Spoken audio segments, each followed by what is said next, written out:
राधे राधे दोस्तों, आप सभी का स्वागत है आपके अपने चैनल व्रत पूजन और कहानियां में। मैं आज आपको भगवान शिव जी की सोमवार की व्रत कथा सुनाने वाली हूँ। तो बोलिए भगवान शिव जी की जय। एक समय से महादेव जी पार्वती जी के साथ भ्रमण करते हुए मृत्यु लोक में अमरावती नगरी में आए। वहाँ के राजा ने शिव मंदिर बनवाया था, जो कि अत्यंत भव्य व रमणीक तथा मन को शांति पहुँचाने वाला था। भ्रमण करते समय शिव पार्वती जी भी वहाँ ठहर गए। पार्वती जी ने कहा, हे नाथ, आओ आज इसी स्थान पर 64 पासे खेलें। खेल प्रारंभ हुआ। शिव जी कहने लगे, मैं जीतूंगा। इस प्रकार उनकी आपस में वार्तालाप होने लगी। उस समय पुजारी जी पूजा करने आए। पार्वती जी ने पूछा, पुजारी जी बताइए जीत किसकी होगी। पुजारी बोला, इस खेल में महादेव जी के समान कोई दूसरा पारंगत नहीं हो सकता, इसलिए महादेव जी यह बाजी आप ही जीतेंगे। परंतु हुआ उल्टा, जीत पार्वती जी की हुई। अतः पार्वती जी ने पुजारी को कोढ़ी होने का श्राप दिया कि तू मिथ्या भाषण किया है।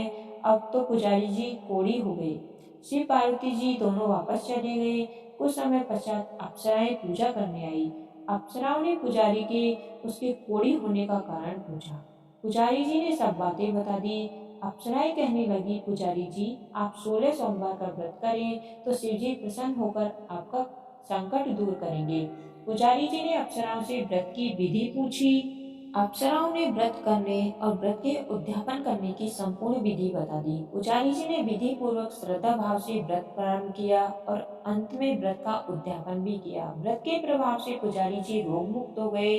कुछ दिनों बाद शंकर पार्वती जी पुनः उस मंदिर में आए तो पुजारी जी को रोग मुक्त देखकर पार्वती जी ने पूछा, मेरे दिए हुए श्राप से मुक्ति पाने का तुमने कौन सा उपाय किया।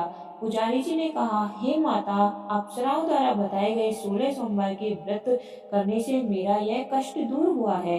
पार्वती जी ने भी 16 सोमवार का व्रत किया, जिससे उनसे रूठे हुए कार्तिकेय जी भी अपनी माता से प्रसन्न होकर आज्ञाकारी हुए। कार्तिकेय जी ने पूछा, हे माता, क्या कारण है कि मेरा मन सदा आपके चरणों में लगा रहता है।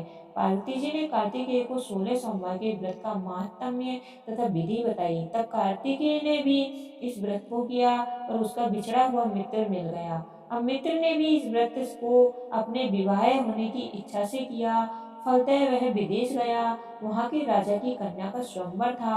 राजा ने प्रण किया था कि हथनी जिस व्यक्ति के गले में वरमाला डाल देगी, उसी के साथ राजकुमारी का विवाह करूंगा। यह ब्राह्मण मित्र भी स्वयंवर देखने की इच्छा से वहां एक और जाकर बैठ गया।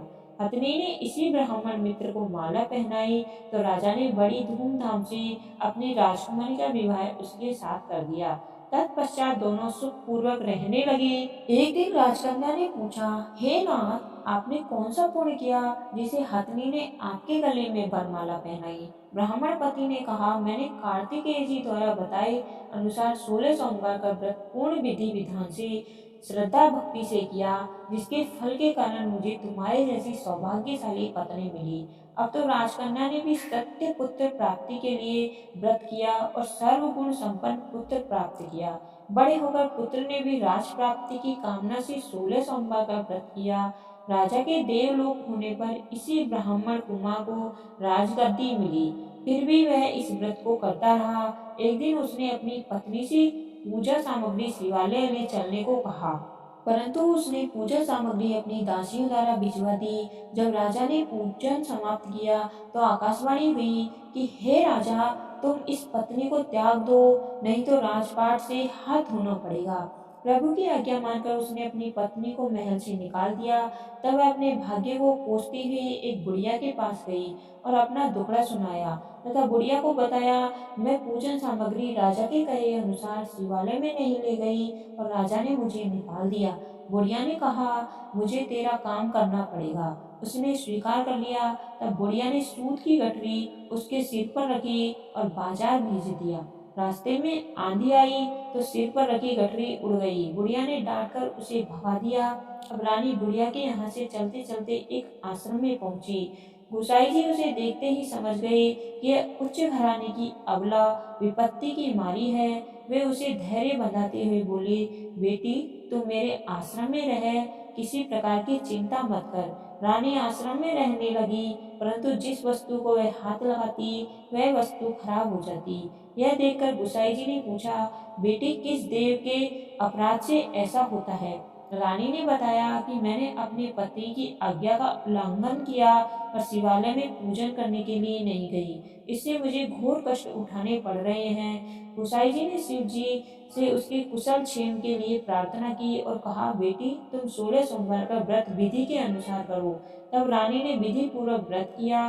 व्रत के प्रभाव से राजा को रानी की याद आई और दूतों को उसको खोज में भेज दिया। आश्रम में रानी को देख दूतों ने राजा को बताया। तब राजा ने जाकर गुसाई जी से कहा, महाराज यह मेरी पत्नी है, मैंने इसका परित्याग कर दिया था, कृपया इसे मेरे साथ जाने की आज्ञा दे। शिव जी की कृपा से प्रतिवर्ष 16 सोमवार का व्रत करते हुए वे आनंद से रहने लगे और अंत में शिवलोक को प्राप्त हुए। कथा सुनने के पश्चात भगवान शिव जी की आरती अवश्य करें। तो बोलिए भगवान शिव जी की जय। कहानी सुनने वाले और सुनाने वाले सभी का भला हो, आपकी सभी मनोकामनाएं पूर्ण हो। अगर आपको मेरी ये व्रत कथा अच्छी लगी हो तो आपके अपने चैनल को सब्सक्राइब करें। धन्यवाद। आपका दिन शुभ हो।